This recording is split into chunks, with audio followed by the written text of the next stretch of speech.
जय Hind everyone. Welcome to online class of Shri Ram public school. Dear student, मैं अल्पना पांडे आज आप लोग को आपकी पाठ्य पुस्तक क्षितिज का पाठ 1 फिर पढ़ाऊंगी, जिसका नाम है दो बैलों की कथा। बच्चों, दो बैलों की कथा के जो लेखक हैं वह है मुंशी प्रेमचंद, जिसका जीवन परिचय मैं आपको पहले के वीडियो में पढ़ा चुकी हूँ तथा इस पाठ के 3 खंड का व्याख्या भी पढ़ा चुकी हूँ। आज हम लोग उसके आगे का पढ़ेंगे, तो आइए शुरू करते हैं। जब हीरा और मोती मटर की खेत में चर रहे थे तो उसी समय उन्हें 2 रखवाले पकड़ के लेके गए और उन्हें फिर प्रातःकाल काजी हाउस में बंद कर दिया गया। तो काजी हाउस का अर्थ होता है लावारिस पशु जहाँ बंद किए जाते हैं। ऐसा स्थान, ऐसा घर जहाँ पे लावारिस पशु जो है बंद कर दिए जाते थे। तो हीरा और मोती का उस समय तो कोई मालिक था नहीं, तो उन्हें रखवाले लावारिस समझकर काजी हाउस में ले जाके बंद कर दिए। दोनों मित्रों को जीवन में पहली बार ऐसी साबिका पड़ी कि सारा दिन बीत गया और खाने को एक तिनका भी ना मिला। समझ में ही ना आता था यह कैसा स्वामी है। इससे तो गया फिर भी अच्छा था। यहाँ कई भैंसे, कई बकरियाँ, कई घोड़े, कई गधे, पर किसी के सामने चारा ना था। सब जमीन पर मुर्दों की तरह पड़े हुए थे। कई तो इतने कमजोर हो गए थे कि खड़े भी ना हो सकते थे। सारा दिन दोनों मित्र फाटक की ओर टकटकी लगाए ताकते रहे, पर कोई चारा लेकर आता ना दिखाई दिया।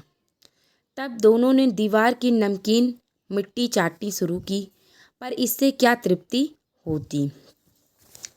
साबिका का अर्थ होता है बच्चों वास्ता या सरोकार। तो दोनों मित्रों का जीवन में पहली बार ऐसे लोगों से वास्ता पड़ा था, ऐसे लोगों से सरोकार हुआ था कि उन्हें कि सारा दिन उनका बीत गया और उन्हें एक तिनका यानी तृण कुछ भी खाने को मिला नहीं था। यानी एक छोटी सी घास भी, एक छोटा सा घास का तिनका भी, तृण भी खाने को ना मिला।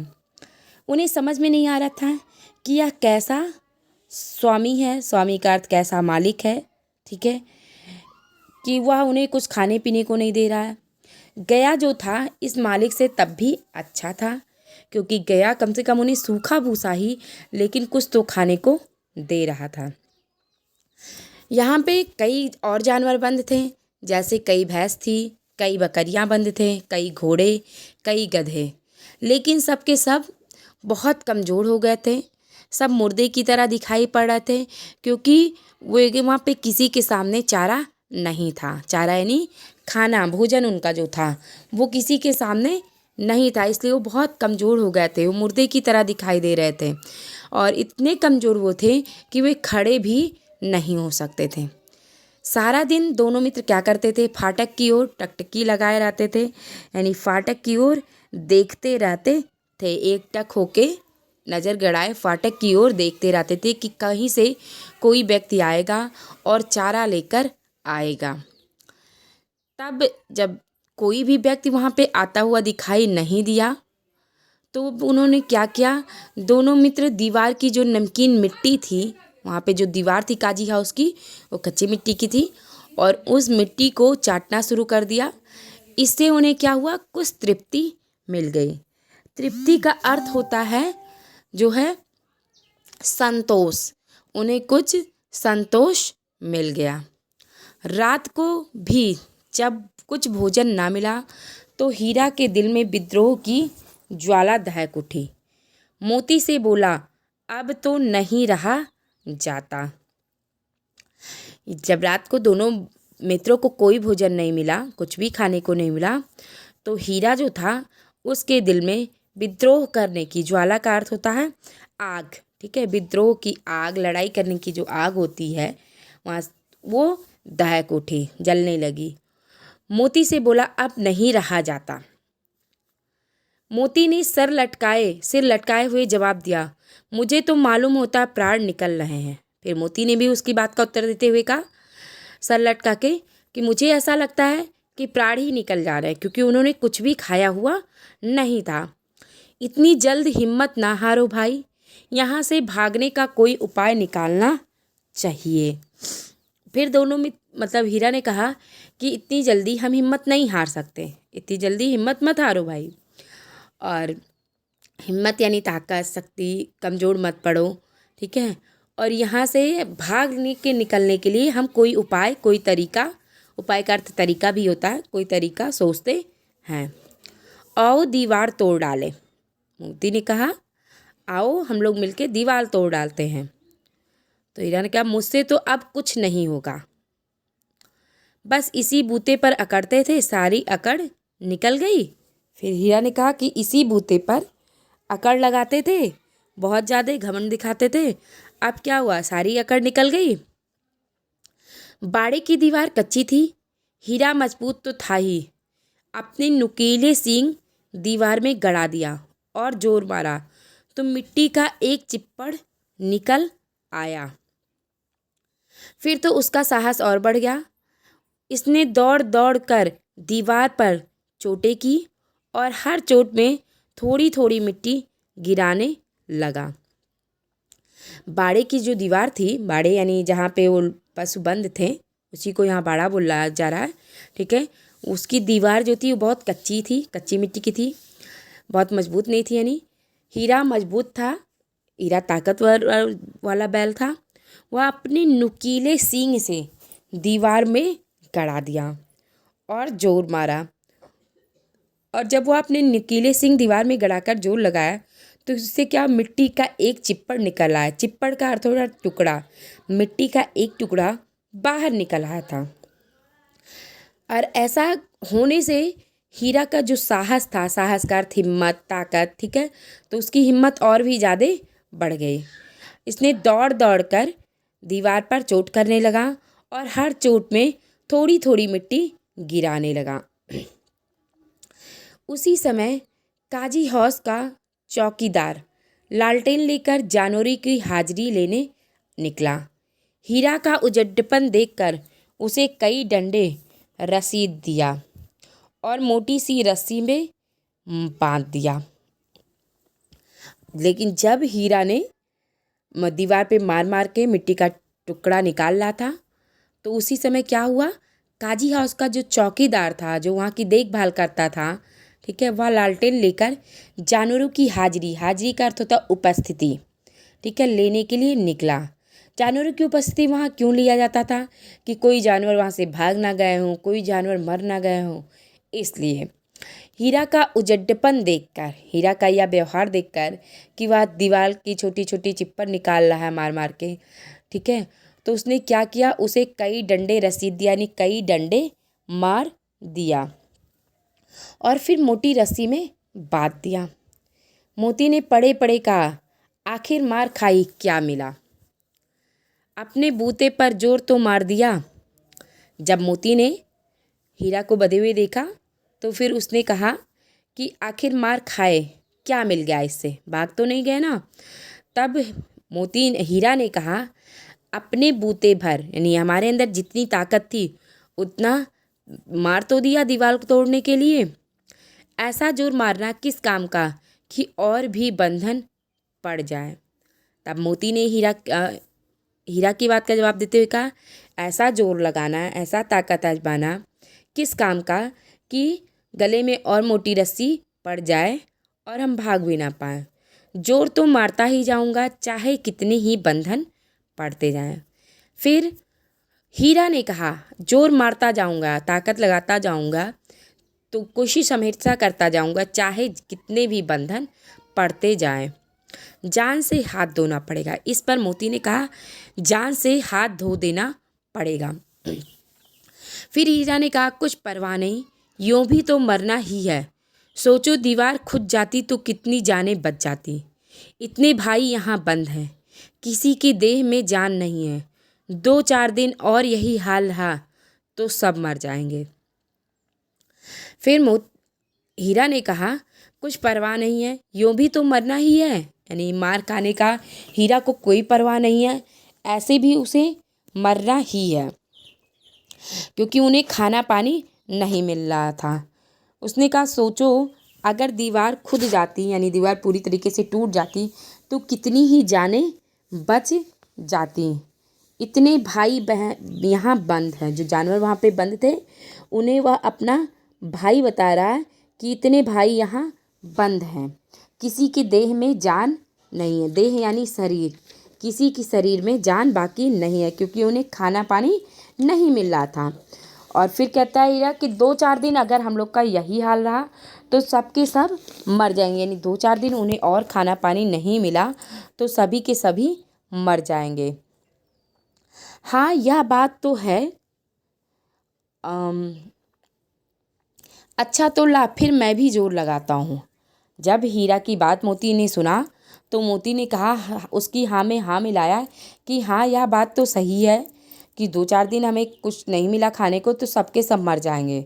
और उसने कहा अच्छा तो ला, फिर मैं जोर लगाता हूँ, यानी अब मैं दीवार तोड़ने की कोशिश करता हूँ।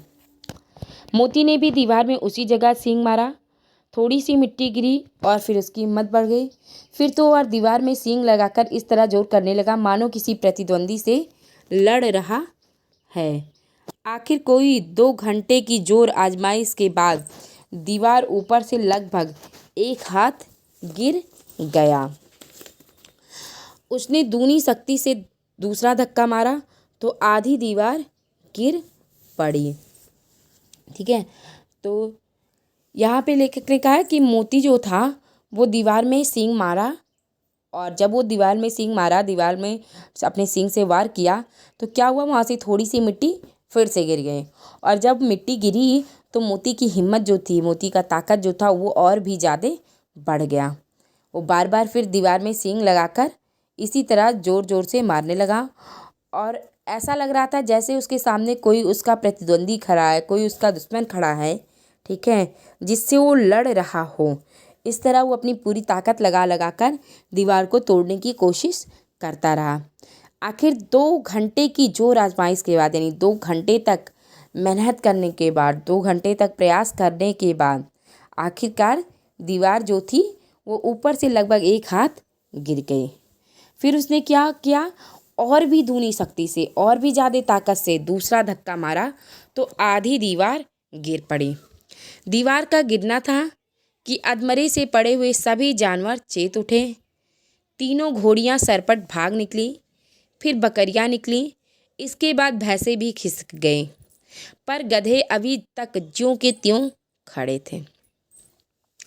दीवार गिरा तो क्या हुआ, सभी जो जानवर वहाँ पे अचेत पड़े हुए थे, जिनके मूर्छा टाइप से छाया हुआ था, खाना पानी के पड़े थे, वो सभी क्या हुए, चेत हो गए, यानी उन सभी में होश आ गया। और उसके बाद क्या हुआ, जो वहाँ पे तीनों घोड़ियाँ बंधी हुई थी वो सरपट यानी जल्दी से भाग निकली।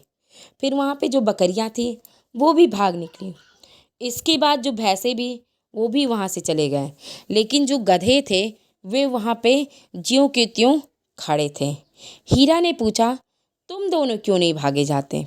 फिर हीरा ने उनसे पूछा कि तुम दोनों क्यों नहीं भाग पा रहे हो?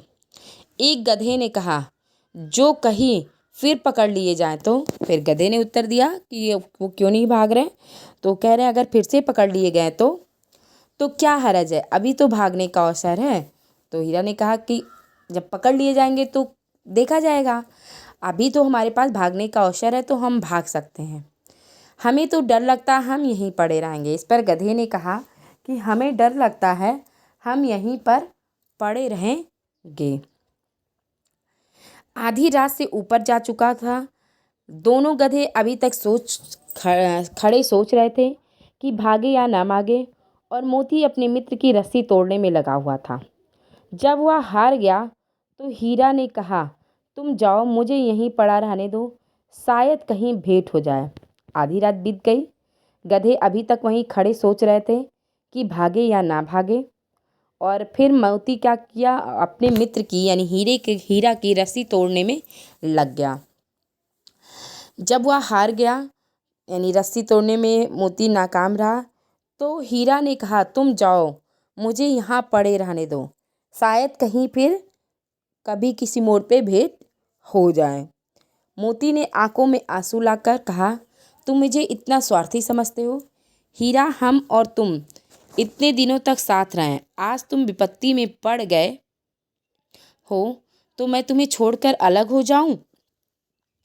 मोती के आंखों में आंसू आ गया और उसने कहा, तुम मुझे बहुत ज़्यादा स्वार्थी समझते हो हीरा।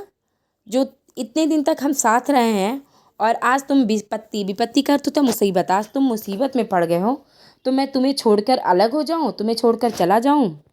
हीरा ने कहा, बहुत मार पड़ेगी, लोग समझ जाएंगे या तुम्हारी ही शरारत है।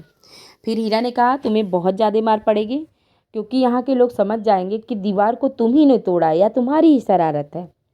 मोती गर्व से बोला, जिस अपराध के लिए तुम्हारे गले में बंधन पड़ा है उसके लिए अगर मुझ पर मार पड़े तो क्या चिंता, इतना तो हो ही गया, 9-10 प्राणियों की जान बच गई, वे सब तो आशीर्वाद देंगे। मोती फिर बड़े गर्व से, बड़े घमंड के साथ अभिमानपूर्वक बोला, जिस अपराध के लिए, यानी दीवार तोड़ने का जो अपराध किया था हीरा ने, उस अपराध के लिए उसके गले में अगर बंधन पड़ गया है तो उसी अपराध के लिए अगर मोती को मार भी पड़ जाए तो उसे कोई चिंता नहीं, क्योंकि ऐसा दीवार तोड़ने से एक काम तो अच्छा हो गया कि वहाँ बंद हुए 9-10 प्राणियों की जान बच गई। ठीक है, मोती कह रहा है जिन प्राणियों की जान बच गई है वे सब तो आशीर्वाद देंगे। यह कहते हुए मोती ने दोनों गधों को सींगों से मार मार कर बाड़े के बाहर निकाला और तब अपने बंधु के पास आकर सो रहा है। जब मोती ने यह कहा कि 9-10 प्राणियों की जान बच गई, वे सब तो आशीर्वाद देंगे, इस बात को कहते हुए मोती ने दोनों गधों को सींगों से मार मार कर क्या किया, बाड़े के बाहर निकाल दिया और तब अपने बंधु के पास आकर आराम से सो रहा था। भोर होते ही मुंशी और चौकीदार तथा अन्य कर्मचारियों में कैसी खलबली मची, इसके लिखने की ज़रूरत नहीं है। बस इतना ही काफ़ी है कि मोती की खूब मरम्मत हुई और उसे मोटी रस्सी में बांध दिया। लेखक श्री प्रेमचंद जी कह रहे हैं कि भोर होते यानी सुबह होते ही मुंशी और चौकीदार तथा अन्य कर्मचारियों में कैसी खलबली मची, इसको लिखने की ज़रूरत नहीं है। यानी जो वहाँ से जानवर भाग गए थे, इसके लिए उनमें बातें होने लगी कि कैसे वो भाग गए और कैसे वो भागे, किस तरह से वो बातें कर रहे थे, इसे लेखक ने कहा लिखने की ज़रूरत नहीं है। बस इतना ही काफ़ी है कि जिसने भी उन जानवरों को भगाया है, यानी मोती की वहाँ पे खूब मरम्मत हुई, यानी मोती को बहुत ज़्यादा मारा गया और उसे भी क्या किया गया, एक मोटी रस्सी में बांध दिया गया। बच्चों, आज हम लोग यहीं तक पढ़ेंगे, इसके आगे हम अपने नेक्स्ट वीडियो में पढ़ेंगे। Thank you and have a nice day.